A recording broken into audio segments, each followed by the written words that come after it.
नमस्कार, मैं पवन थलियारी, थलियारीज astro world channel में आप सभी का एक बार पुनः स्वागत करता हूं।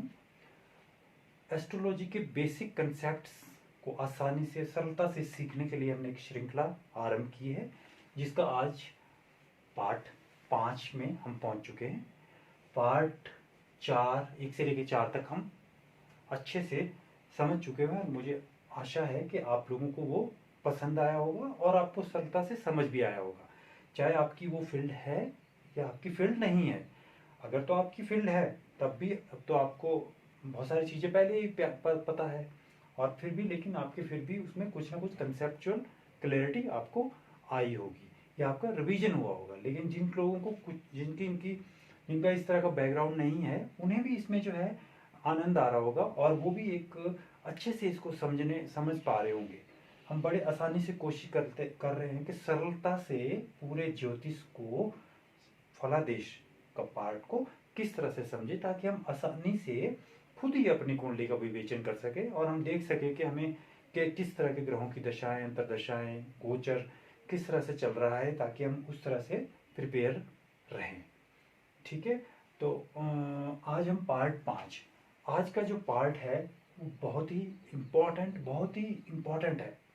अगर आप समझे कि कुंडली के विवेचन, जब हम फलादेश, अब हमने बेसिक्स पढ़ लिए, बेसिक्स की अब हम बात कम करेंगे, अब दोबारा नहीं करेंगे कि ये राशि है, इनका चेंज नहीं होता, इतने भाव है, ये जो इसका मित्र शत्रु है, दृष्टियां है, सूर्य से अस्त है, कब होगा, ये सारी चीज़ें जो है हम अब दोबारा नहीं करेंगे। वो मैं ये मान के चलूँगा कि आपको वो सारी चीज़ें अच्छे से आ रही है या आपको याद है। अब हम जो है अपने मेन पार्ट पे पहुंच रहे हैं धीरे धीरे। अब पार्ट 5 बहुत ही इम्पोर्टेंट है आज, और आपको ये बिल्कुल जरूर देखना चाहिए, क्योंकि इससे जो है आपके बिल्कुल ज्योतिष का जो है आपको आज आनंद आने वाला है। आज कि ज्योतिष में एक सच्ची में एक ऐसा साइंस है जिससे हम कुछ भी अपने जीवन के बारे में पता कर सकते हैं। तो ज्योतिष में जो इसके मेन प्रिंसिपल है, बेसिक जो अभी तक हमने पढ़े या अभी हम एक आधे चैप्टर और पढ़ेंगे, उनको छोड़ के अगर हम प्रिंसिपल की बात करें कि फलादेश किस तरह से हम करते हैं, तो उसमें हम जो है जो मूलतः हम 3 चीज़ों को लेंगे। हम भाव, नंबर 2 भावेश, और नंबर 3 कारक ग्रह। भाव, भावेश और कारक ग्रह, यही जो है मेन स्तंभ होते हैं जिन पे हम किसी भी क्वेश्चन का आंसर इजीली दे सकते हैं कि आपके जीवन कॉन्फिडेंटली, इजीली और बिल्कुल आपका सटीक होगा। तो 3 चीजें जो मैं बता रहा हूं, प्रिंसिपल क्या हुए फलादेश के, भाव, भावेश और कारक। तो ये तीनों ही अभी तक हमने नहीं पढ़े हैं। आज से हम इनको स्टार्ट करेंगे। नंबर 1 भाव। अभी समझ लें आप कि भाव और फलादेश पे हम आगे हुए कि सबसे पहले जब हमने फलादेश जब हम करना है तो भाव, भावेश और कारक ग्रह को देखना है।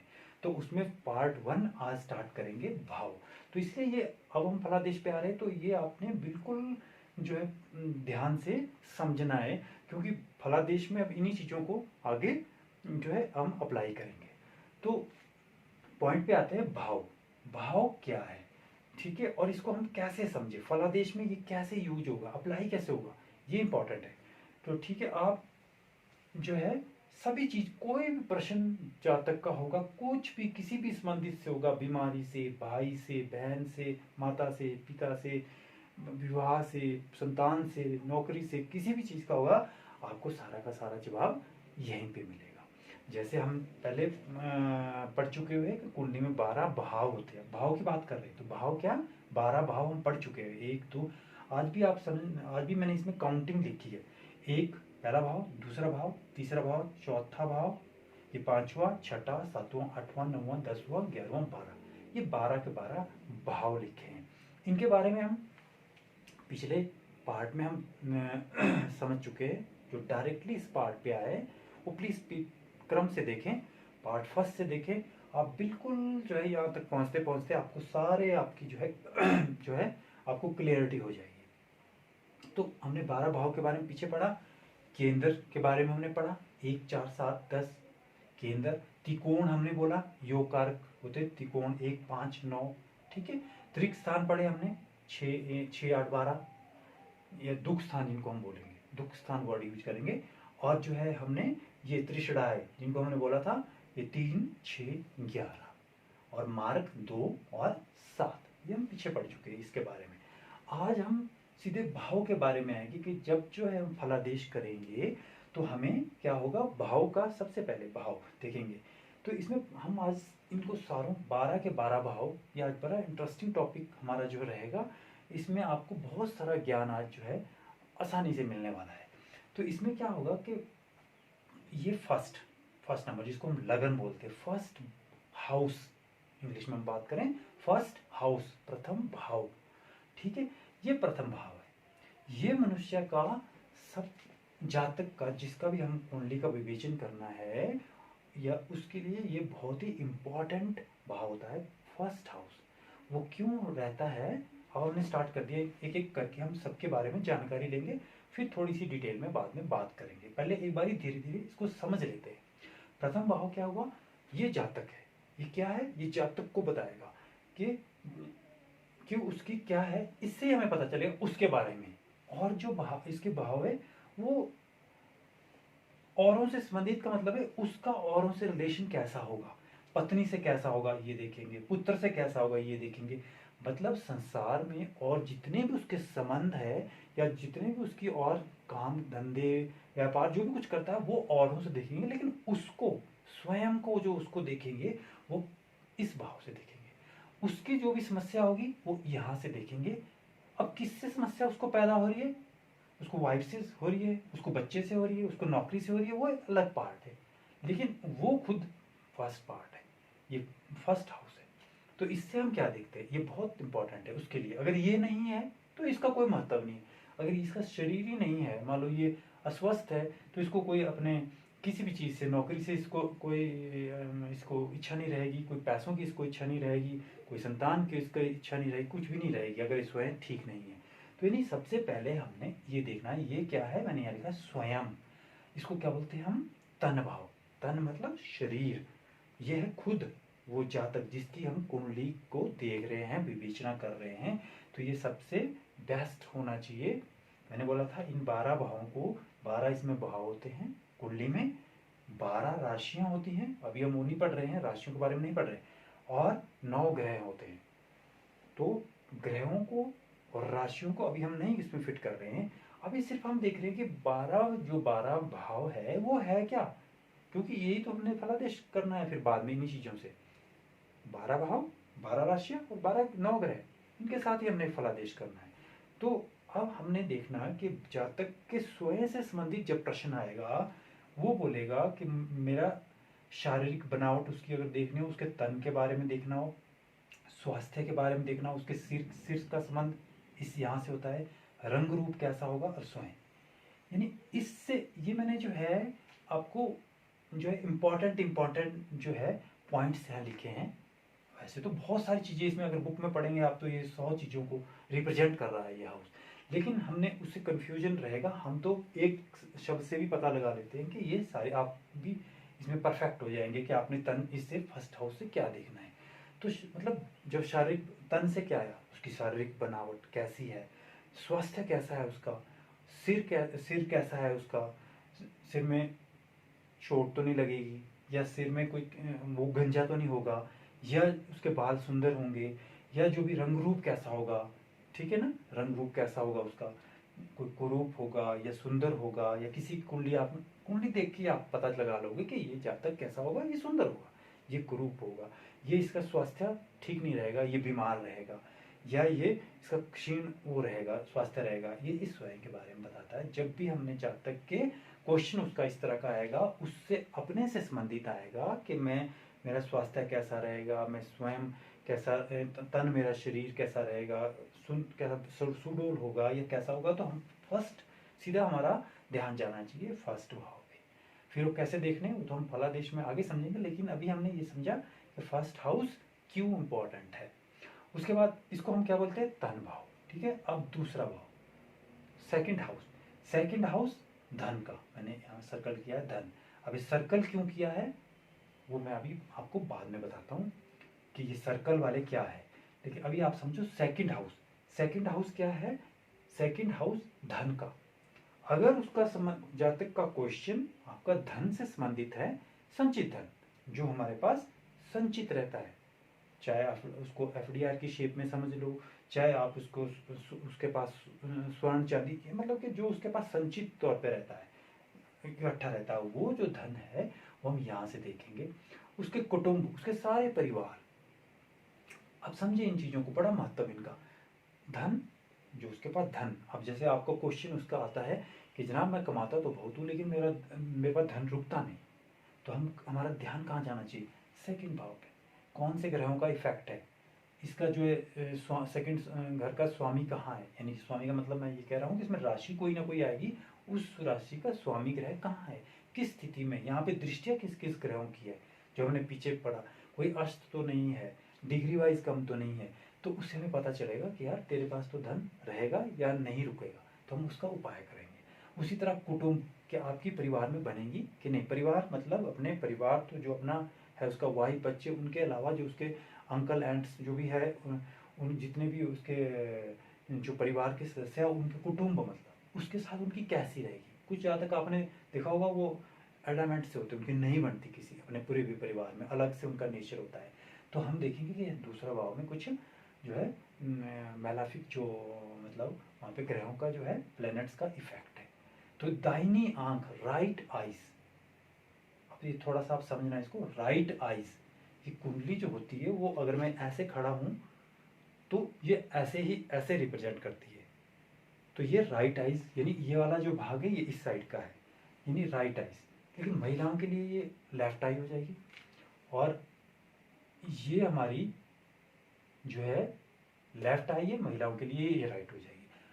तो अगर हमारे को राइट आइज में प्रॉब्लम है, राइट आइज में देखना भाई, समझने की कोशिश करना आपने कि अगर राइट आइज में प्रॉब्लम है, इसका नहीं दूसरा भाव हमारा में प्रॉब्लम है।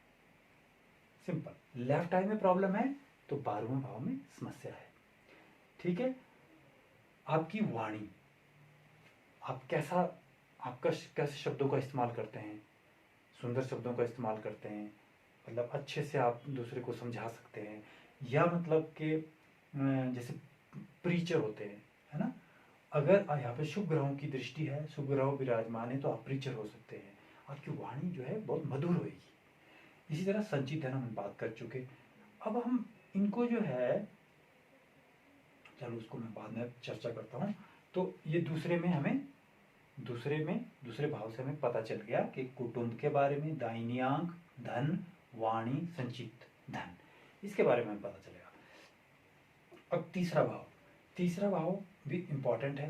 देखो, जबकि हमने बोला था ये अशुभ भाव, मैंने बोला था तीसरा 11वां अशुभ भाव, छठवां भी अशुभ भी है और दुख स्थान भी है। छठा, 8वां, 12वां दुख स्थान, ये अशुभ स्थान है, तीसरा और 11वां अशुभ है, दुख स्थान नहीं है, क्योंकि इनको बहुत सारी चीजें अच्छी भी मिलती है इसमें, जैसे पराक्रम का, और पराक्रम, साहस, सारी चीजें 3 में देखेंगे। आप में साहस ही नहीं तो आप कोई काम कर ही नहीं सकते। आप एक डॉक्टर बन जाते हो, आपके ग्रहों की प्लेसमेंट इस तरह की हो कि आप एक डॉक्टर, लेकिन आप ऑपरेशन ही नहीं कर पा रहे, आपके हाथ कांप रहे हैं। तो हमें ये भाव हमें अच्छा चाहिए, इसीलिए इनको अशुभ बोला गया, अशुभ भाव बोला गया, दुख स्थान नहीं कहा गया। दुख स्थान क्यों है? क्योंकि ये जो है ज्यादा मेहनत वाला है। जब भी इस ग्रह, इस स्थान, इस हाउस के मालिक की दशा, मालिक का मतलब है जो राशि होगी उसके स्वामी की दशा अंतरदशा चलेगी, तो आपको क्या होगा कि आपको बहुत सारा मेहनत करने से कम उससे लाभ मिला करेगा। यानी ये क्या है, थोड़ा मेहनत वाला स्थान है, इसलिए इसको जो अशुभ स्थान मानते हैं। तो इससे क्या क्या देखेंगे? पराक्रम, साहस, छोटी यात्रा। जब हम छोटी यात्राएं करेंगे, अगर छोटी छोटी यात्राएं, बहुत ज़्यादा आदमी अगर कर रहा हो, बोल रहा कि मेरे यात्राएं करनी पड़ रही है मुझे बिजनेस के रिलेटेड, नौकरी से रिलेटेड, कि यार मेरी नौकरी में ऐसी पोस्टिंग होगी जहाँ पे मुझे रोज़ जाना पड़ रहा है कहीं, या तो आप समझ लो उसका एक्टिवेट, यानी कि यहाँ का कोई ग्रह आप एकदम देखेंगे कि इस भाव से संबंधित कोई ना कुछ, चाहे ग्रह चाहे इस भाव का स्वामी एक्टिवेट हुआ है, यानी दशा अंतरदशा या गोचर में कोई यहाँ पे एक्टिवेट हुआ है, तो हमें एकदम से यहाँ देखना है। ठीक है। छोटी यात्रा है, छोटा, ये सब छोटों का आएगा, छोटे भाई। और छोटे भाइयों का सुख मुझे होगा या नहीं होगा। अब यहाँ पे सूर्य जैसा ग्रह होगा तो वो क्या है, सेपरेटिव टेंडेंसी वाला, भी हम आगे पढ़ेंगे। तो यहाँ पे छोटे भाई से आपकी बिल्कुल नहीं बनेगी, ठीक है, आप हमेशा अलग अलग रहेंगे। लेकिन यहाँ पे गुरु जैसा ग्रह है तो आपकी बहुत अच्छी बनेगी छोटे भाई से भी। तो ये हम सारी चीज़ें अभी फलादेश में जाएंगे, लेकिन अभी आप समझें यहाँ पे कि अगर क्वेश्चन इस तरह का आता है कि मेरे छोटे भाई से बनेगी, तो आपने यहाँ देखना है। छोटे भाई बहन हो गए, छोटी यात्रा होगी, बाहुबल। बाहुबल, अगर आपने किसी को स्ट्रेंथ देखनी है जो कि उसमें कितना बाहुबल होगा, मान लो एक पहलवान है तो उसके लिए ये इस घर का स्पोर्ट्समैन है, उसके इस घर का स्पोर्ट्समैन है, उसमें स्टेमिना की जरूरत होती है उसको। तो ये वाला घर क्योंकि पराक्रम साहस का है और बाहुबल का है, तो ये होना मतलब ये जो है स्ट्रॉन्ग होना आवश्यक है। स्पोर्ट्समैन के लिए ये हाउस देखना पड़ेगा हमें, यहाँ पे कोई गलत प्रभाव नहीं होना चाहिए ग्रहों का। तो उस तरह से अभी हम फलादेश पे जाएंगे। और नौकर का सुख, कुछ लोग बोलते हैं कि नौकर रखता हूँ, या तो चोरी करके चला जाता है या वो टिकता ही नहीं है, रुकता ही नहीं है। तो यानी नौकर का सुख आपको नहीं मिल रहा है, खुद ही काम करना पड़ रहा है। आपके पास सामर्थ्य है, आप नौकर रख सकते हैं, लेकिन आप कुछ इस तरह की परिस्थितियां आपके साथ बन रही है कि ताकि आपके पास नौकर रुक नहीं रहा है। तो इसका मतलब आपके तीसरे हाउस में कुछ समस्याएं हैं, हम उसका समाधान करेंगे तो वो ठीक हो जाएगी चीज़। तो आप देखो, आपको इंटरेस्टिंग लग रहा होगा कि किसी समस्या का या क्वेश्चन का आंसर कैसे ढूंढना और फिर उसकी रेमेडी करनी। और हम आगे देखेंगे कि उसके रेमेडी के लिए क्या करना है। तीसरा से आपको पता चल गया बल। बल देखेंगे उसमें बल है कि नहीं, पहलवान के लिए बल की जरूरत है, स्पोर्ट्समैन के लिए बल की जरूरत है, और साहस की जरूरत भी है, डॉक्टर के लिए भी साहस की जरूरत है, ठीक है। तो ये सारी चीज़ें यहाँ से देखेंगे। और writing skill, writing and communication skill, आपने बड़े बड़े पत्रकार देखे होंगे, राइटिंग स्किल या कम्युनिकेशन, जितने भी ये नेता लोग होते हैं, राजनीतिज्ञ होते हैं, देखो कितने अच्छे से ये कई बार कम पढ़ने वाला आदमी भी बहुत अच्छे जो है भाषण दे देता है, यानी कम्युनिकेशन स्किल। तो यानी उनका ये भाव क्या होता है, ये अच्छे इस हाउस में इनके अच्छी ग्रहों की प्लेसमेंट रहती है, इस तरह से उनकी कम्युनिकेशन स्किल बहुत अच्छी होती है। आपने देखा कई टीचर कैसे होते हैं, बहुत अच्छे होते हैं, किसी बात को बहुत अच्छे से बता पाते हैं। कोई टीचर का इस तरह का रहता है कि उनको ज्ञान तो बहुत है लेकिन वो इम्पार्ट नहीं कर पाते, यानी कि वो उस चीज़ को समझा नहीं पाते। तो यानी उनके पास कम्युनिकेशन स्किल जो है अच्छी नहीं है, यानी उनका थर्ड हाउस में कोई समस्या है। अब आई फोर्थ हाउस। फोर्थ हाउस भी इम्पॉर्टेंट है। अब देखना केंद्र के जो स्थान थे या त्रिकोण के स्थान थे, उनको सबको इम्पोर्टेंट, जो इम्पोर्टेंट सेक्टर है वो उनके पास है। इसीलिए हमने बोला था कि त्रिकोण के जो है पहला, पांचवा, नौवां, ये बहुत इंपॉर्टेंट होते हैं। और इसके जो रिप्रेजेंट करते हैं बहुत अच्छी, मतलब इंपॉर्टेंट चीज़ों को रिप्रेजेंट करते हैं लाइफ की। हमने पढ़ा था कि सारे के सारा जीवन के बारे में, सारी जीवन की घटनाओं के बारे की व्याख्या करता है, हमने पिछले उसमें पढ़ा। तो यानी कि ये इंपॉर्टेंट फैक्टर्स को रिप्रेजेंट करता है। इसीलिए जो लग्नेश होता है, मैंने बात करी थी क्यों योग कारक होता है ये त्रिकोण, क्योंकि लग्नेश अपने मित्र को ही ये धनुष स्थान देता है। तो अब हम आते हैं, चलो उसके बारे में अगले चैप्टर में भी हम कारक और जो है मार्क पे आएंगे, तो ये सारी चीज़ें आप आसानी से समझ जाएंगे। अभी आप सिर्फ हाउसेस को समझो कि जब हमने, क्योंकि भाव हम सबसे पहले देखेंगे जब भी फलादेश करेंगे, कि सबसे पहले हमने भाव ढूंढना है कि इस समस्या का समाधान किस भाव से होगा। जब भी कोई आपसे क्वेश्चन करेगा तो आपने सबसे पहले माइंड में क्या रखना, इसका आंसर, कि भाव कौन सा भाव देखना है, कहाँ से। अब स्पोर्ट्समैन के बारे में पूछ रहा है तो आप देखने लग रहे हो कोई, आप और स्थान तो आप 8वां स्थान, तो ये थोड़ा होगा, आपको तीसरा स्थान एकदम ढूंढना। छोटे भाई से संबंधित क्वेश्चन आ रहा है, यहाँ देखना। आपने धन से संबंधित आ रहा है, दूसरे देखना है।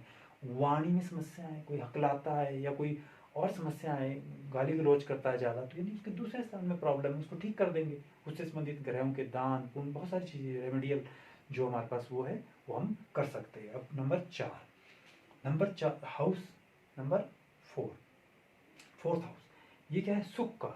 जितने भी प्रकार के सुख जीवन में होते हैं, या आप समझ सकते हैं कि ये सुख है, तो वो इससे सुख प्राप्त हो रहा है, तो वो हम फोर्थ हाउस से देखेंगे। माता का सुख, मकान का सुख, वाहन का सुख, ठीक है, भूमि, और जो है भूमि, मकान जितनी भी है, कुछ लोगों के पास बहुत सारी भूमि होती है, तो मकान बहुत बहुत होते हैं। कईयों के सामर्थ्य होते हुए भी एक भी मकान नहीं बना पाता पूरे जीवन में, और कुछ आदमी बचपन से ही मकान बनाता जाता है, या ज़मीन मिलती जाती है उसे। तो यानी उसका फोर्थ हाउस एक्टिवेट हुआ हुआ, वो भी अच्छे शुभ ग्रहों के साथ हुआ हुआ। ठीक है, बाग बगीचा हो गया, लंग्स और हार्ट। आगे हम देखेंगे डिजीजेज में कि अगर किसी को हार्ट अटैक होना है तो आप उसका आइडिया लगा सकते हैं कुंडली से कि आपको सचेत रहना चाहिए और आपको हार्ट अटैक जीवन में कभी आ सकता है। अगर यहाँ पे कुछ मैलाफिक जो है उनका प्लेसमेंट इस तरह का रहेगा कि जो है ग्रहों का प्लेसमेंट कि वो यहाँ पे आपको कुछ प्रॉब्लम कर रहा है, तो आपको हार्ट लंग्स की प्रॉब्लम हो सकती है। जैसे अभी कोरोना के टाइम में आपने देखा कि बहुत सारे लोगों को लंग्स की प्रॉब्लम हुई, यानी उनके फोर्थ हाउस में प्रॉब्लम थी, तभी उनको प्रॉब्लम लंग्स वाली हुई। तो अगर वो हमने देखना है तो हमने यहाँ से देखना है, यानी क्या हमें ठीक करना था तो हमने यहाँ का ग्रह या यहाँ के जो राशि स्वामी था उसको देखना था, तो एकदम से हमने उसके फोर्थ हाउस को देखना था। तो समझ गए आप, जितने भी प्रकार के सुख है वो हम यहाँ से देखेंगे। अब आया नंबर हाउस जो है फिफ्थ हाउस। फिफ्थ हाउस क्या है? ये त्रिकोण स्थान है और ये बहुत इंपॉर्टेंट है क्योंकि बुद्धि, शिक्षा और संतान। ठीक है, बुद्धि, क्योंकि आपके पास अगर बुद्धि नहीं है, ज्ञान नहीं है तो सारी चीज़ें बेकार है। आपका धन भी है, आपको पता ही नहीं चल रहा है कि उसको कैसे यूज करना है, आनंद कैसे लेना है, किसी चीज़ का आनंद। जब तक ज्ञान आपके पास नहीं है तब तक किसी भी मनुष्य के पास ज्ञान नहीं है तो किसी चीज़ का आनंद भी महसूस नहीं कर सकता, उसका दुख भी महसूस नहीं कर सकता। सुख दुख तभी महसूस होता है जब उसके पास ज्ञान होता है। तो यानी शिक्षा ये यहाँ से देखी जाएगी। अब आपके पास कोई माता पिता आते हैं कि मेरे बच्चे की शिक्षा कैसी होगी, तो आपके दिमाग में सबसे पहले देखना है, मैंने प्रिंसिपल जो बताया है कि हमने क्या देखना, भाव, भावेश कारक। सबसे पहले भाव, भाव पे जाना है। तो भाव आपके दिमाग में अब इसके बाद आ जाना चाहिए कि फिफ्थ हाउस देखना है। फिफ्थ हाउस में जो है जो जो भी ग्रह प्लेस्ड होंगे वो देखने हैं, और उस पर जो है कौन सी राशि है, यानी कौन से इसमें जो है राशि है, तो उसका राशि का स्वामी, उसकी स्थिति देखनी है। तो एकदम हम शिक्षा का बात करेंगे तो हम यहाँ से देखेंगे। ठीक है, तो उसके बाद संतान, संतान होगी नहीं होगी, पुत्र संतान होगी, पुत्री संतान होगी, जुड़वा संतानें होगी या कितनी संतानें होगी, 2 4 1 2 जो भी है, वो हम सारी चीज़ें यहाँ से देखेंगे। संतान का आपको सुख होगा कि नहीं। अब आज की डेट में ये क्वेश्चन एक कॉमन क्वेश्चन है कि जो भी कुंडली दिखाने आते हैं माता पिता, वो ये पूछते हैं कि क्या मेरे को संतान का सुख होगा या नहीं। तो हमने कहाँ से देखना, संतान का हमने यहाँ देखना। अब यहाँ पे राहु जैसा ग्रह आ जाए फिफ्थ हाउस पे, और गुरु जैसे शुभ ग्रहों की कोई उसका दृष्टि ना हो या वो यहाँ पे ना हो, तो आपको जीवन में संतान होने पर भी संतान सुख नहीं मिलेगा। तो ये चीज़ हम एकदम से कह सकेंगे, लेकिन अब ये धीरे धीरे अब इंटरेस्ट क्रिएट हो रहा होगा आपका, लेकिन अभी हम उस पर नहीं जाएंगे क्योंकि आप अभी सारी चीज़ें नहीं समझ पा रहे।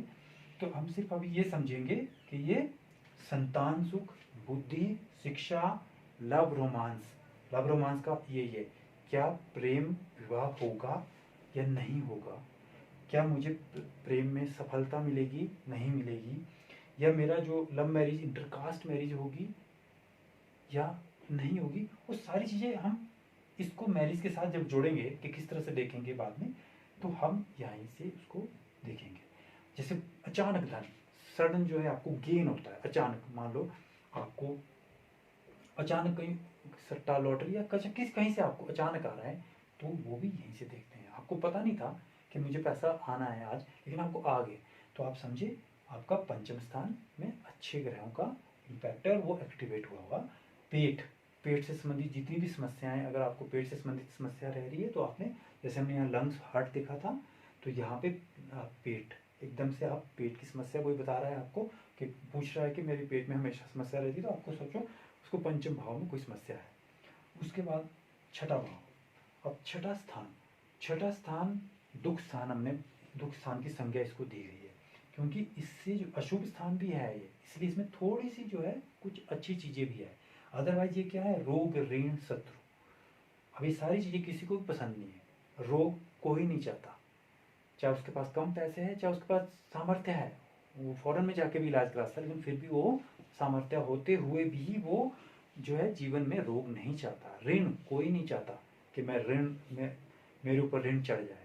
ऋण शत्रु कोई नहीं चाहता कि हमारी हमेशा उठ के रोज लड़ाई हो, हमारे साथ बहुत शत्रु हमारे रहे, हमेशा जो है हमें ये मौका ढूंढते रहे कि कब इसके जो है कुछ नुकसान पहुंचाया जाए। तो ये रोग ऋण शत्रु, अगर यहाँ पे अच्छे ग्रहों की प्लेसमेंट नहीं है या यहाँ पे कुछ ज़्यादा बुरे ग्रहों का प्रभाव है तो हमारे जीवन में रोग ऋण शत्रु बने रहेंगे और सारा जीवन हमारा उसमें निकल जाएगा। लेकिन अच्छी चीज़ें भी हैं इसमें, कंपटीशन और जॉब। जब भी नौकरी की बात करेंगे, अब आपको कुछ इसको देख के कुछ अजीब लग रहा होगा कि जो नौकरी हम देखेंगे, नौकरी पर्टिकुलर नौकरी बोल रहा हूँ मैं शब्द, चाहे मैंने ये नहीं कहा अभी कि सरकारी या प्राइवेट, उसको हम बाद में समझेंगे कि कब सरकारी मिलेगी यानी गवर्नमेंट जॉब मिलेगी, कब हमें प्राइवेट जॉब मिलेगी। लेकिन जॉब मिले, जॉब के लिए हमें छठा हाउस, सिक्स्थ हाउस ही देखना है। तो यानी कुछ तो शुभता इसमें है। कंपटीशन में मुझे, मैं आईएएस की आईपीएस की तैयारी कर रहा हूँ, क्या मुझे कंपटीशन में सफलता मिलेगी? कोई भी कंपटीशन में अपीयर होऊंगा, क्या सफलता मिलेगी? तो सिक्स हाउस देखना है। चोट दुर्घटना, अचानक चोट दुर्घटना, आप गाड़ी में जा रहे थे, चोट लग गई, छोटी मोटी चोट तो लग गई, तो वो कहाँ से देखेंगे? यहाँ से। और बीमारी, ठीक है, मुकदमा, आप बोल रहे हैं कोई आपके पास आता है कि मेरे मुकदमों से, कोर्ट से ही मुझे जो है मैं हट नहीं पा रहा हूँ, तो आप समझो कि यहाँ पे उसको समस्या है। लेकिन ये ऐसा नहीं है। लेकिन एक वकील के लिए ये ठीक है, अगर वो अच्छा है तो वो वकील हो सकता है, क्योंकि उसने कोर्ट से संबंध रखना है रोज, ठीक है। तो एक का पॉजिटिव साइड को है कि वो वकील है, रोज कोर्ट जाता है, सिर उठा के जाता है। एक एक चोर डाकू है, वो जुर्म की वजह से उसको रोज कोर्ट जाना पड़ रहा है। तो इसलिए अभी हम जब फलादेश करेंगे तो देखेंगे कि कब वो, मतलब जुर्म की वजह से उसको जाना है कि कब उसको एक नॉर्मल कोर्स में जाना है, जैसे जज जाता है, वकील जाता है। तो ये सारी चीज़ें अभी हम देखेंगे इसकी, प्राइवेट जॉब करेगा, गवर्नमेंट जॉब करेगा, ठीक है। ये आगे हम देखेंगे कि कौन से ग्रहों का जब साथ जुड़ता है तो ये चोर बनता है, और कौन सा जो है अच्छे ग्रहों का बनेगा तो वो वकील बनता है या जज बनता है, लेकिन बनेगा इस भाव से।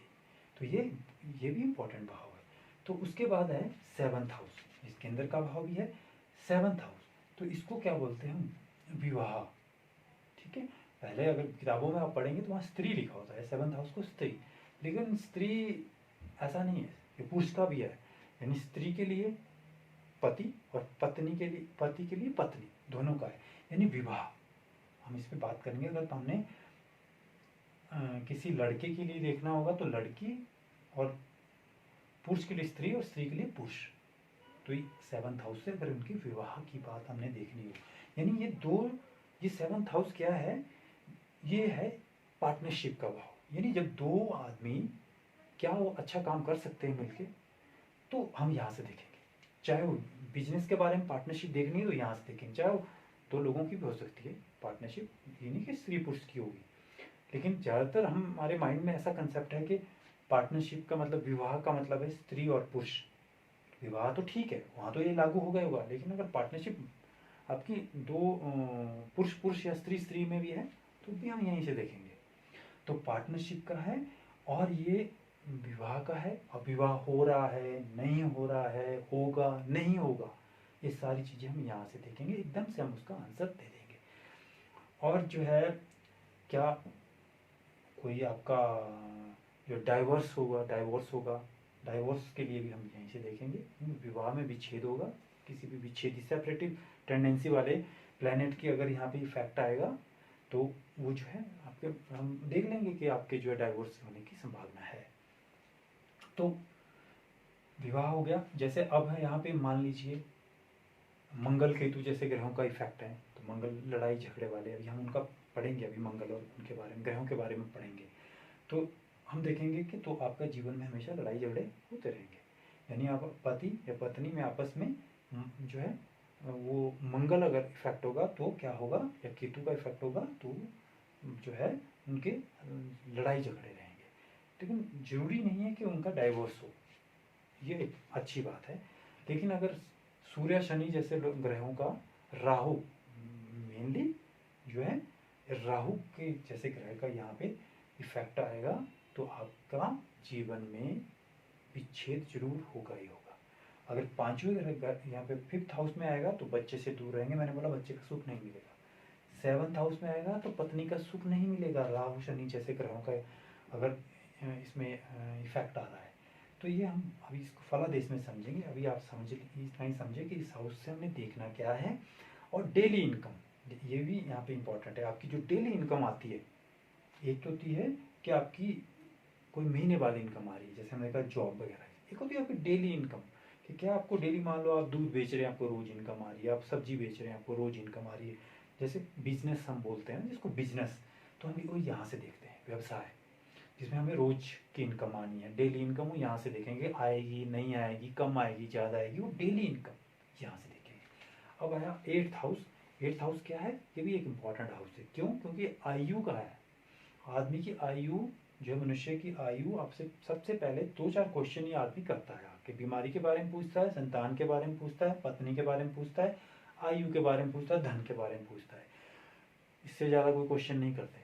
तो आपके पास इसमें जो है मास्टरी होनी चाहिए कि आपको नौकरी मिलेगी नहीं मिलेगी, जीवन साथी के साथ कैसा आपका व्यवहार रहेगा, संतान के साथ आप कैसे चेक करना आपने कि संतान आपको फायदे में रहेगी। आयु देखना, कैसे आयु देखनी है आपकी, कि इसकी आयु लंबी है, छोटी है, कैसी है। तो ये उसमें एट्थ हाउस का उसमें इसका रोल रहेगा, मेन रोल रहेगा। तो आयु और मृत्यु भी यहीं से देखते हैं। और जितनी भी आपको एक मोटी बात बता दूं कि एक जो सीधा पैरामीटर, कि आप गुप्त जितनी भी चीज़ें हैं, एट्थ हाउस। मान लो आप गुप्त धन, जो आपके पास कोई गुप्त धन मिलेगा आपको या नहीं मिलेगा, वो यहाँ से देखना। गुप्त ज्ञान, आपके पास कोई ज्ञान ऐसे होते हैं जो गुप्त ज्ञान जिनको बोलते हैं, वो यहीं से पता चलता है। और जो है गुप्त रोग, अगर रोग गुप्त रोग है तो वो भी यहीं से देखना पड़ेगा हमें, कि इस भाव में कौन से ग्रहों का प्रभाव है जिससे ये वाले रोग हो रहे हैं आपको, है ना। गहरी खोज, जितने भी साइंटिस्ट, बड़े बड़े साइंटिस्ट हुए हैं, आइंस्टाइन वगैरह, उन लोगों के जो है इस ये ग्रहों, इस स्थान पे अच्छे ग्रहों का प्रभाव था, उस वजह से वो बड़ी बड़ी रिसर्च कर सके। गहरी खोज, पुरातत्व, जितने भी पुरातत्व से संबंधित लोग होते हैं, क्योंकि वो भी एक खोज से संबंधित है, वो सभी यहीं से देखेंगे, यानी पुरातत्व प्रेम जिसको हम बोलते हैं। और यहाँ से हमने देखा था 6th हाउस से छोटी मोटी बीमारी, ठीक है, होती रहेगी, ठीक भी होती रहेगी, मतलब छोटी बीमारी। लेकिन यहाँ से लंबी बीमारी जो लग गई, मरने पे खत्म होगी, डायबिटीज़, ब्लड प्रेशर, या कोई कैंसर वगैरह, या कुछ इस तरह की बीमारियां जो बड़ी बीमारी है, अगर वो शनि राहु जैसे ग्रहों का उसके साथ प्रभाव आ गया, तो वो कैंसर जैसी बीमारियां बन जाएगी और वो आदमी को मृत्यु तक ले जाएगी धीरे धीरे। तो ये हम यहाँ से देखेंगे, ठीक है। अब नाइन्थ हाउस से क्या देखेंगे? ये है धर्म का, कि क्या आप सारा कुछ अच्छा आपको मिल रहा है, तो क्या आप कुछ धर्म के काम में भी आपकी रुचि होगी? क्या आप जो इस जन्म में कमाएंगे, क्या उसका कुछ परसेंट यहाँ लगाएंगे कि नहीं लगाएंगे? तो धर्म के बारे में, पिता अपने फादर के बारे में अगर जानना है कि वो कैसे होंगे, क्या वो भी बड़े अधिकारी होंगे या बड़े पोस्ट पे होंगे या बड़े जो है नाम वाले होंगे, तो आपको यहाँ पता चलेगा, या किस तरह का होंगे। तो यहाँ इससे चलेगा कि आपका भाग्य कैसा रहेगा, क्योंकि भाग्य जो है हर एक काम में, भाग्य जब तक साथ नहीं देगा तब तक आपको सफलता नहीं मिलेगी। तो ये इसलिए ये स्थान इम्पोर्टेंट है। आपकी हायर एजुकेशन, जैसे पीएचडी वगैरह लोग करते हैं, रिसर्च वर्क, उसके लिए हमें यहाँ देखना है कि क्या आपको सफलता मिलेगी। कि आप जैसे ग्रेजुएशन तक रहेंगे तो हम 5th हाउस तक देखेंगे। ग्रेजुएशन के बाद की अगर आपकी रिसर्च और उसमें जा रहे हैं, आप पोस्ट ग्रेजुएशन में जा रहे हैं, तो आपको यहाँ से देखना है। और लंबी धार्मिक यात्राएं, क्योंकि धर्म का हाउस है और ये लंबी धार्मिक यात्रा, लोग जाते हैं 20-20, 50-50 दिनों के लिए। तो जब ये भाव एक्टिवेट होता है तभी आप यात्राएं जीवन में करते हैं। आपने चेक कर लेना इस बात को। आप अपनी कुंडली खोलें और आप देखें कि मैं जब भी जिस पीरियड में भी आप इस तरह की यात्राओं पे गए होंगे, तो उस टाइम आपके 9th हाउस से संबंधित या तो गोचर या दशा या अंतरदशा या किसी तरह से इसका जरूर इसका एक्टिवेशन हुआ होगा, तभी आप लंबी धार्मिक यात्राओं पे जाएंगे। या विदेश यात्रा, सिर्फ घूमने के लिए अगर विदेश जाना है तो ये बात, ठीक है। हमने बोला था जो है छोटी मोटी यात्राएं, हमने यहाँ से बोला था। जब मान लो, कई बार होता है कि आपको रोज हफ्ते में दिल्ली जाना पड़ रहा है, बॉम्बे जाना पड़ रहा है, ऑफिस के काम से, बिजनेस के काम से, यानी ये भाव एक्टिवेट है। आपको घूमने के उद्देश्य से जा रहे हैं या धार्मिक उससे जा रहे हैं, तो 9th हाउस, ठीक है। उसी तरह विदेश यात्रा में भी घूमने जा रहे हैं तो 9th हाउस, ठीक है। लेकिन विदेश में सेटल होना, वो भी हम आगे पढ़ेंगे, वो 12th हाउस। विदेश में सेटल होना, होंगे नहीं होंगे वो अलग है। विदेश यात्रा सेटलमेंट के लिए, यह है घूमने के लिए। जब भी ये भाव एक्टिवेट होगा, या आप देख लीजिए कि जब भी इस भाव की दशा अंतर्दशा आएगी तो आपने देखना कि आप पहले ही बोल सकते कि जी आपका ये घूमने का बनेगा। एक चीज मैं मिस कर गया, 7th हाउस में इंपॉर्टेंट ट्रांसफर। आजकल लोग आते हैं कि जनाब मेरी ट्रांसफर होगी कि नहीं होगी, कि इस तरह के क्वेश्चन आता है। तो आपने सीधा जो है, जब भी नौकरी में परिवर्तन का, स्थान परिवर्तन का योग होगा तो 7th हाउस हमने देखना है कि क्या वो एक्टिवेट तो नहीं हुआ है। बुरे ग्रहों से हुआ है तो आपको आपके मनचाहे स्टेशन पे नहीं होगी, और अगर आपके अच्छे ग्रहों के प्रभाव से हो रहा है तो आपके मनचाहे स्टेशन पे आपकी ट्रांसफर हो जाएगी। सिंपल है। देखो आप आसानी से आप बिल्कुल फलादेश करेंगे। अब फलादेश का पार्ट 1 पढ़ रहे हैं हम, जो फलादेश के जो प्रिंसिपल है उसका पार्ट 1 पढ़ रहे हैं हम, और ये जो है फर्स्ट स्तंभ है, और इसको आपने बहुत अच्छे से समझना है, तभी आप एक बहुत अच्छे जो है ज्योतिषी बन सकते हैं। फल कथन आप अच्छा कर सकते हैं, लॉजिकली समझिए आप, बिल्कुल आपको कोई दिक्कत नहीं आएगी। 10वां भाव, ये आप समझ गए। 10वां भाव ये भी बहुत इंपॉर्टेंट भाव है। इसमें ये कर्म का, धर्म तो हो गया, अब कर्म की बात हो रही है कि जीवन में आप जन्म से लेकर मृत्यु तक जो भी हम काम करते हैं वो कर्म है हमारा। जो भी करते हैं आप, ये कर्म का मतलब ऐसा नहीं सोचना कि मैं नौकरी करता हूँ वो मेरा कर्म है। आप घर में काम करते हैं, आप बिजनेस करते हैं, प्राइवेट सेक्टर में काम करते हैं, आप गवर्नमेंट सेक्टर में काम करते हैं, आप कुछ और काम करते हैं, सोशल वर्क आप करते हैं, सारे कर्म हमें यहाँ से देखने हैं। तो मैंने लिखा है नौकरी, सरकारी वो प्राइवेट, मैंने बोला कि नौकरी कर्म है ना, कि सरकारी प्राइवेट की बात नहीं कर रहे अभी हम, कि सरकारी करेगा कि प्राइवेट करेगा। नौकरी कुछ भी नौकरी कर सकता हो। अपना व्यवसाय, बिजनेस की भी जब हम बात करें, हमने बोला कि बिजनेस हमने यहाँ से देखना है, लेकिन कर्म तो यहाँ है ना, ठीक है ना। वो हम देखेंगे कि फिर बिजनेस करेगा कि नौकरी करेगा। अगर इस भाव का इस भाव से कोई रिलेशन आएगा तो बिजनेस करेगा, क्योंकि हमने देखा ये बिजनेस का भाव है, पार्टनरशिप का, बिजनेस का, और ये कर्म का है। तो कर्म क्या करेगा, बिजनेस करेगा। जब इसका और इसका आएगा, इस भाव का और जब इस भाव का संबंध आएगा तो ये कर्म क्या करेगा, नौकरी करेगा। सिंपल है। उसी तरह ग्रहों का भी देखेंगे हम, और हम एकदम से हम जान पाएंगे कि आप सरकारी नौकरी करेंगे, आप प्राइवेट नौकरी करेंगे, आपको बिजनेस करना चाहिए, आपको क्या करना चाहिए। आप सिंपल सब जवाब आपको एकदम से आ जाएंगे। अपना व्यवसाय होगा, राज्य प्रतिष्ठा, जितने भी जो है सरकार से आपको कोई नोबेल प्राइज मिल रहा है, आपको कोई और राष्ट्रीय अंतर्राष्ट्रीय स्तर का प्राइज मिल रहा है, या आप अपनी ख्याति आप राष्ट्रीय स्तर की बनाएंगे या नहीं। राज्य प्रतिष्ठा का मतलब है सरकारी क्षेत्र से लाभ, यानी जब भी हमें कुछ सरकार, अगर यहाँ पे अच्छे ग्रहों का प्रभाव होगा तो आप जीवन में सरकारी क्षेत्र से अवश्य ही आपको फायदा होगा, और वहाँ से आप गेन करेंगे। ठीक है, तो ये कर्म के लिए हम 10th हाउस देखेंगे। उसके बाद आया 11th हाउस, इसको मैंने अशुभ भाव भी बोला था। अशुभ भाव ये क्या है, आय। ठीक है, आपका लाभ भाव जिसको बोलते हैं, आय, इनकम। ये हमने बोला था संचित धन, यानी कि जो आपके पास धन, आप इकट्ठा धन रखते हैं, चाहे आपके पास ज्वेलरी हो, चाहे धन आपके पास किसी और चीज शेप में हो, चाहे आपके पास एफडीआर हो, यानी किसी भी तरह से धन आप बहुत तरह से आदमी रखता है, तो वो संचित धन आपको यहाँ से देखना है। लेकिन आपको जो इनकम आ रही है, रेगुलर आ रही है, संचित तो तब बनेगी ना, पहले आएगी, तो वो हमने यहाँ से देखनी है। क्या इस भाव में कोई बुरे ग्रहों का प्रभाव है तो आपको इनकम प्राप्त होने में प्रॉब्लम आएगी, और अगर वहाँ पे अच्छे ग्रहों का हुए तो आपको मल्टीपल जो है आपके पास साधन हो सकते हैं आय के, कई तरह के साधन हो सकते हैं, उन्हें यहाँ से देखना आय के साधन। छोटी बीमारी भी यहाँ से देखते हैं हम, और बड़ा भाई भी यहाँ से देखते हैं। छोटा भाई यहाँ से, बड़े भाई के बारे में देखना यहाँ से। बड़ा भाई अच्छा होगा, बड़े भाई को कोई बीमारी होगी, बड़े भाई के साथ कैसे संबंध होंगे यहाँ से देखेंगे। छोटे भाई के साथ कैसे संबंध होंगे, वो क्या उसका वो रहेगा, वो यहाँ से देखेंगे। छोटी बीमारी, छोटी मोटी बीमारी आएगी, उससे वो चली भी जाएगी, वो कहाँ से देखेंगे, इस भाव से देखेंगे, 11th हाउस से देखेंगे। ठीक हो गया। अब रह गया हमारा 12वां, 12th हाउस। 12th हाउस ये जो है लास्ट वन, ये क्या है, व्यय। जब पैसा होगा तभी व्यय होगा, जब आय होगी तभी व्यय होगा। तो यानी व्यय तभी आदमी कर पाएगा जब आय होगी उसके पास। तो ये क्या है व्यय, कि कितना खर्चा करता है। हम बोलते हैं कि मेरे से बहुत खर्चे हो रहे हैं, और कुछ लोग बोलते हैं मेरे बीमारी पे खर्चा हो रहा है, कुछ बोल रहा मेरे पढ़ाई पे खर्चा हो रहा है, कुछ बोल रहा मेरा संतान पे खर्चा हो रहा है, कोई बोलता मेरी पत्नी पे खर्चा हो रहा है। जिस भी भाव जो हमने अभी पढ़ा, ये पत्नी है, संतान है, ये मामा है, इस तरह से हमने सारे रिलेशन के पढ़े, माता है, ये पिता है, इस तरह से हम बड़ा भाई है, छोटा भाई है, ये सब पढ़ रहे हैं। तो जिस भी के साथ इसका संबंध बनेगा, भाव का संबंध बनेगा, उससे संबंधित जीवन में आपको खर्च करना पड़ेगा।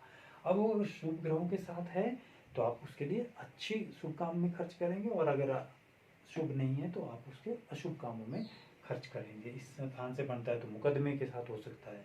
तो इस तरह से हमने अभी हम समझेंगे आगे। अब विदेश यात्रा बसने के लिए मैं लिखा है, ये भाव जब भी एक्टिवेट होगा, ठीक है, तो आप विदेश यात्रा कर सकते हैं, लेकिन वो विदेश यात्रा होगी आपके वहाँ रहने के लिए, कि आप वहाँ पे कुछ तो आप वहीं बस जाएं। और ये इसको हमने दुख स्थान क्यों कहा, कि एक तो विदेश यात्रा मोक्ष का स्थान है, मतलब जब आदमी इस दुनिया को छोड़ के जाता है तो तब भी हम इस भाव को देखेंगे, मृत्यु के लिए भी इस भाव को देखेंगे। विदेश यात्रा देखो, एक भी चीज़ इसमें ढंग की नहीं आ रही है। व्यय, कोई भी व्यय करना नहीं चाहता। मोक्ष, कोई मरना नहीं चाहता। विदेश यात्रा आज की डेट में करना चाहते हैं, पहले में पुराने टाइम में कोई भी विदेश यात्रा करना नहीं चाहता था, क्योंकि उसको लगता था ये वापस नहीं आएगा। तो यानी विदेश यात्रा का मतलब था कि वो चला गया हमेशा के लिए, तो इसको अच्छा नहीं माना जाता था। आज की डेट में थोड़ा समय बदल गया और लोग जो है विदेश में रहना पसंद कर रहे हैं। जेल कोई नहीं जाना चाहता, अस्पताल कोई नहीं जाना चाहता, ठीक है। और जब भी जेल योग बनता है, हम कोई बहुत सारे लोग आते हैं कुंडली दिखाने, जिन्होंने गबन करे होते हैं या गबन करना चाहते हैं, वो चाहते हैं कि कुंडली देखो कोई जो जेल योग तो नहीं। तो हम कहाँ देखेंगे, इस भाव को देखेंगे कि इस भाव का कहीं संबंध कहीं तो नहीं आ रहा है। अस्पताल का मतलब बीमारी, अगर यहाँ इस स्थान की जो है ये एक्टिवेट होगा तो आपको बीमारी लगेगी, बीमारी लगने के बाद आपको मोक्ष प्राप्त हो जाएंगे, आपको मोक्ष, मृत्यु हो सकती है। उसके बाद शयन सुख, यानी इस भाव को हम बेडरूम भी कहते हैं। आप जरा ध्यान से समझिए इसको, बेडरूम। हो सकता है आपकी मैरिज होगी, लेकिन आपको मैरिज जैसे कोई भी फायदा नहीं हो रहा है, यानी कि सुख नहीं मिल रहा है। फायदा का मतलब नहीं, मैं कहता सुख नहीं हो रहा है, यानी बेडरूम। जब भी आप बेडरूम, ये ठीक नहीं, बेडरूम में जाते तो आपकी लड़ाई होती है। जब भी बेडरूम में जा रहे, पत्नी के साथ, पति के साथ लड़ाई हो रही है, यानी इस भाव में कोई समस्या है। ये है शयन सुख, यानी कि आपको सोने में, अगर यहाँ अच्छे ग्रहों का प्रभाव हो तो आपको बढ़िया होगा। सारा दिन आपकी लड़ाई हो रही है, बेडरूम में गए आपकी कोई लड़ाई नहीं हो रही है, आप भूल गए सारा। एक उल्टा, अगर बुरे ग्रहों का प्रभाव है, बेडरूम में सारा दिन सब ठीक था, बेडरूम में गए लड़ाई शुरू। तो हम यहीं से हम पता लगाते हैं कि आपके साथ ये क्यों हो रहा है। उसके बाद हमने यहाँ बोला था दाहिनी आँख या बाईं आँख, ठीक हो गया। तो इस तरह से हमने सारे भावों को अच्छे से समझ लिया, और आप इसको एक दो बारी, तीन चार बारी अच्छे से इस वीडियो को सुने, देखें, ताकि आपको एकदम से याद हो जाए कि ये क्वेश्चन आया तो आंसर कहाँ मिलेगा। अब मैंने पीछे अभी शुरू में कहा था कि मैं एक टॉपिक थोड़ा सा बाद में डिस्कस करूंगा, वो ये था दाहिनी आँख के बाद मैंने बात करी थी। अब ये इतना अच्छी साइंस है ज्योतिष, एस्ट्रोलॉजी इसको हम बोलते हैं, कि अगर हमें, जब आपको इसमें मतलब आप परिपक्व हो जाएंगे, एक्सपर्ट हो जाएंगे, फिर आपको कई बार कुंडली की आवश्यकता भी नहीं होगी, और आप आदमी के उसके मतलब अपीयरेंस से ही पता लगा लेंगे कि इसकी कुंडली कैसी होनी चाहिए, या इसके जीवन में क्या होना चाहिए। जैसे फॉर एग्जाम्पल, जैसे छोटा सा एग्जाम्पल दे रहा हूँ, अभी हम फलित पे नहीं जा रहे हैं, अभी तो हम बेसिक ही पढ़ रहे हैं, लेकिन मैं आपको जस्ट समझाना चाह रहा हूँ आपका इंटरेस्ट के लिए।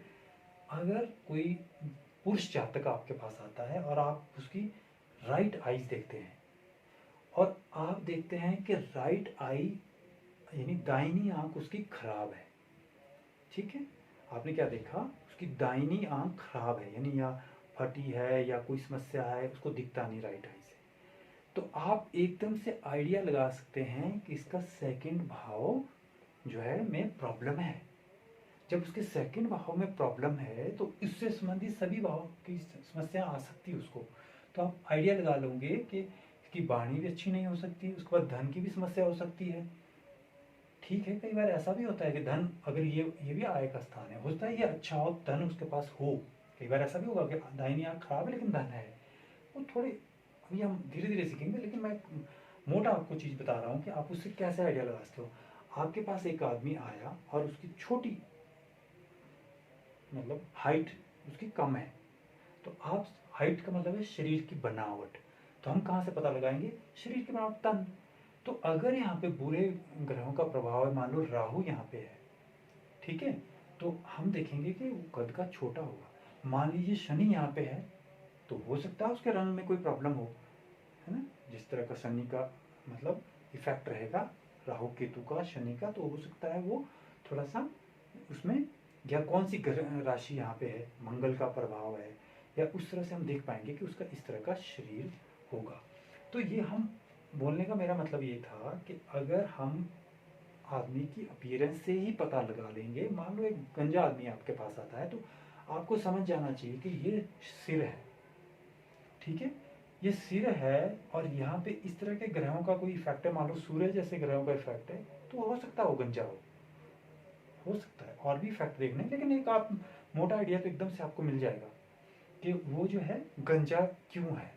तो आप जब कुंडली देखेंगे आपको लगेगा हाँ यार मेरा आइडिया ठीक था। तो देखिए कितनी बढ़िया साइंस है, ठीक है। इसी तरह आप देखें आगे बहुत अच्छी वाणी, बहुत अच्छी बोल रहा है, तो आपको लग जाना चाहिए पता कि इसका द्वितीय स्थान में अच्छे ग्रहों का प्रभाव है। एक कोई शक्तिशाली आदमी आपको दिख रहा है कि कोई दौड़े शौड़े वाला है, तो आपको लग जाना चाहिए कि ये बल वाला भाव इसका अच्छे ग्रहों से जो है, इसका अच्छे ग्रहों के प्रभाव में है।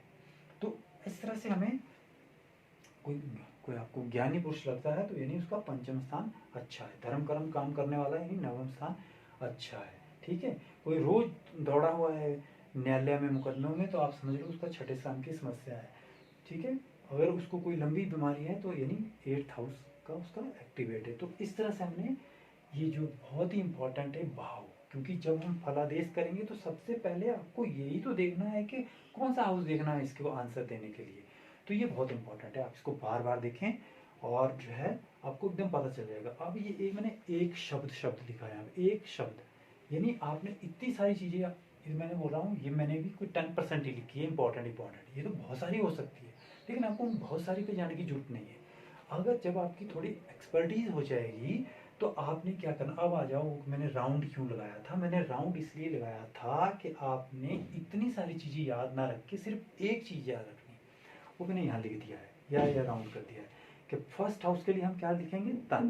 तो तन में सब कुछ आ गया, सिर भी आ गया तो स्वयं भी आ गया, रंग रूप भी आ गया, ये कुछ नहीं है, ये तो मैंने समझाने के लिए आपको बोला था। आप सिर्फ तन याद रखो, तन का मतलब सारा शरीर। यहाँ मैंने धन बोला, तो धन, धन उसका कुटुंब भी उसका धन है, आपके भाई बहन चाचा मामा सारे, चाचा ताया चाचा जो भी है होते हैं, मामा तो हम यहाँ से देखेंगे, ताया चाचा जितने में आपके हैं, भाई बहन वगैरह, कुटुंब आपका धन होता है। जब बुरी विपत्ति आती है तो वही काम आता है, तो यानी धन से आप सब कुछ, वाणी आपका धन है। आप वाणी से अगर आपने कुछ गलत बोला तो आपके सब अगेंस्ट हो जाएंगे, और अगर आप अच्छे से शब्द बोल रहे हैं तो सारे जो अगेंस्ट लोग थे आपके साथ हो जाएंगे। तो वाणी आपका धन है, ठीक है, संचित धन तो धन है ही है। तो ये इस तरह से ये धन बोलेंगे इसको, ये बल, ये सारे, चाहे साहस है, पराक्रम है, ठीक है। आपका छोटा भाई है, छोटा भाई क्या है, आपका बल है, ठीक है। आपको बोलता है ना कि मेरा भाई है, विपत्ति में मेरे काम आएगा, कोई लड़ाई झगड़ा या किसी तरह में मेरा काम आएगा, तो आपका बल है वो। तो बल से आप इसको याद रख सकते हैं। ये सुख, चाहे माता का सुख, मकान का सुख, गाड़ी का सुख, भूमि का सुख, कुछ भी आपने सुख रखना है, जो भी सुख का क्वेश्चन आएगा यहीं से उसका आंसर मिलेगा। यह है संतान, ठीक है। संतान और शिक्षा भी हम इसको बोल सकते हैं, या तो संतान से याद रख लें या शिक्षा से याद रख लें। तो ये जो है संतान और शिक्षा, शिक्षा मतलब कि ज्ञान, जो भी ज्ञान आपको बात आएगी तो आपको यहीं से आपको पता चलेगा उसके बारे में, ठीक है। ये शत्रु, शत्रु से याद रखना आपने कि सारे ये जो है रोग होंगे, तो आपके सारे अपने मित्र भी शत्रु हो जाएंगे। आप ना ये बीमार आदमी इसके साथ कोई मेल जोल नहीं रखता, यानी शत्रु। ऋण आपने लिया, शत्रु पैदा हो गए, दिया तब भी पैदा हो गए, ठीक है। जो कंपटीशन का मतलब ही शत्रु होता है, मतलब हेल्दी कंपटीशन का मतलब शत्रु ही एक किस्म से, वो सारे उनमें से आपने अच्छा आगे निकलना है, सब एक दूसरे को सोचते हैं का पेपर अच्छा ना हो, मेरा अच्छा हो, तो ये नहीं कि वो भी एक शत्रु है। तो इस तरह से जो मुकदमा इस शत्रु शब्द से आपको सब पता चल जाएगा कि शत्रु से संबंधित जो भी इस तरह का कोई कंपटीशन या शत्रु वाली बात आएगी तो यहाँ से आएगी। ये मैं पहले डिस्क्राइब कर चुका हूँ आपको कि यह है जीवन साथी, यानी दो लोगों का संबंध, यानी विवाह या जीवन वो जो है। आयु हम पहले बात कर चुके, आयु और मृत्यु, ये यहीं से आयु के बारे में पता चलेगा। ठीक है, ये भाग्य, पिता भी आपका भाग्य है। ठीक है, क्योंकि अगर आपका पिताजी आपको एक अच्छा प्लेटफॉर्म देके जाते हैं तो यानी आपका भाग्य हुआ ना। एक बच्चा ऐसा है जिसका जन्म से ही पिता नहीं है, तो उसका भाग्य बेचारे का पहले ही कमजोर है कि पिता ने जो उसको पालन पोषण करना था, उसे ज्ञान देना था, तो वो जो है, इसीलिए इसको उच्च शिक्षा बोलते, पिता भी बोलते, क्योंकि पिता ही जो है असल में ज्ञान देता है अपने बच्चे को। तो वो जो है, तो इसलिए हम इसको भाग्य बोल सकते हैं, पिता भी बोल सकते हैं, धर्म भी बोल सकते हैं। ठीक है, हम एक शब्द हम इसके लिए हम इसको बोल सकते हैं धर्म या भाग्य। ये कर्म, ये तो मैं काफ़ी डिटेल में समझा चुका। कर्म कुछ भी कर्म, और सरकारी नौकरी, प्राइवेट नौकरी, कुछ भी जो भी काम कर रहा हो वो उसका कर्म है। ये आय, या इसको जो है हम आय भाव, तो आय जो है जितने जिस प्रकार से भी वो जो है, जैसे बड़ा भाई भी आपकी क्या होती है, बड़ा भाई भी आपके लिए क्या है, आय है। आय का मतलब ये है कि पिता के बाद बड़े भाई का ही जो है रोल आता है। अगर आपके पास पिता नहीं है, बड़ा भाई है, तब भी आप जो है आपको हेल्प मिलेगी। तो ये इसलिए इसको लाभ स्थान और डिज़ायर का भी है। जितनी भी अगर डिज़ायर जीवन में नहीं होगी तो आप कोई भी काम नहीं करेंगे। जैसे आपको अगर इच्छा ही नहीं है कि मेरे पास गाड़ी हो, तो आप कभी प्रयास ही नहीं करेंगे। आपको नौकरी की इच्छा नहीं तो आप कभी कॉम्पिटिशन में बैठेंगे नहीं। तो डिज़ायर का ये है, तो ये इसका अच्छा होना बहुत अच्छा है, मतलब ज़रूरी है। और यह है व्यय, यानी हर एक चीज़ का व्यय। 12वां स्थान हर एक चीज़ का व्यय, शरीर का व्यय, जहाँ जो भी 12वां बार मतलब 12th हाउस है, ये हर एक चीज़ का व्यय। अस्पताल यानी शरीर का व्यय। ठीक है, मोक्ष तो शरीर बिल्कुल ही व्यय है। ठीक है, विदेश जो है आपका जेल जाना भी आपका आपका व्यय है, चाहे सम्मान का व्यय हो रहा है, चाहे किसी चीज़ का शयन सुख यानी नींद का व्यय, आपको मतलब उसमें आनंद नहीं आ रहा है। तो ये इस तरह से हम समझ सकते हैं। इसलिए मैंने आपने अगर आप एक एक शब्द भी याद रखें तो आप इसको अच्छे से समझ सकते हैं। तन धन बल सुख संतान शत्रु विवाह आयु धर्म कर्म आय व्यय, इस तरह से आप इसको याद रख सकते हैं। तो आज हमारा बड़ा इंटरेस्टिंग जो है था पार्ट था, और ये बहुत इंपॉर्टेंट पार्ट था, क्योंकि जो प्रिंसिपल जो मैंने बताए हैं 3 प्रिंसिपल, भाव भावेश कारक। भाव आज हमारा कंप्लीट हो गया। 12 के 12 भाव को हमने समझ लिया कि इससे जो है किस तरह से हमने उसके क्वेश्चन को आंसर करना है। ठीक है, तो इसके बाद जो अगला पार्ट छठा पार्ट आएगा, उसमें अब हम इन 12 के 12 भाव में कौन सा ग्रह कारक माना जाता है। ठीक है, कि मान लो ये फर्स्ट पार्ट है, तो इस फर्स्ट हाउस है, तो इसका कारक ग्रह कौन सा है। क्योंकि मैंने बोला भाव भावेश और कारक। भावेश की बात हम बाद में करेंगे क्योंकि थोड़ा सा लंबा है, हम कारक की बात पहले कर लेंगे। भाव भावेश कारक, भाव कंप्लीट हो गया, अब कारक पहले पढ़ लेंगे अगले अगले में, फिर हम भावेश की बात करेंगे। थोड़ा सा उसमें दो एक उसमें वीडियोज में जाना पड़ेगा, हमें 2 पार्ट्स में जाना पड़ेगा, इसलिए पहले कारक पढ़ेंगे। दूसरा प्रिंसिपल कारक, वो भी बहुत इंपॉर्टेंट, जिस तरह तीनों इंपॉर्टेंट है, इक्वली इंपॉर्टेंट है। भाव जब तक आपको पता नहीं होगा आप कोई आंसर नहीं कर सकते क्वेश्चन का। कारक का आपको पता नहीं होगा आप नहीं कर सकते, तब भावेश का पता नहीं होगा तो आप नहीं कर सकते। तो ये बहुत इंपॉर्टेंट है। और अब हम धीरे धीरे धीरे हम अब पहुंच रहे हैं कि किस तरह से हमने फलादेश करना है। तो मुझे उम्मीद है कि आपको आज का चैप्टर इंटरेस्टिंग चैप्टर था, आनंद आया होगा, अच्छा लगा होगा। और अगर आपको जो मेरे द्वारा बताए गए जो है इस तरह के डिस्क्राइब किए गए जो इस पार्ट के बारे भाव के बारे में अगर आपको अच्छा लगा हो तो आप इसको लाइक कर सकते हैं, सब्सक्राइब करें। धन्यवाद, नमस्कार।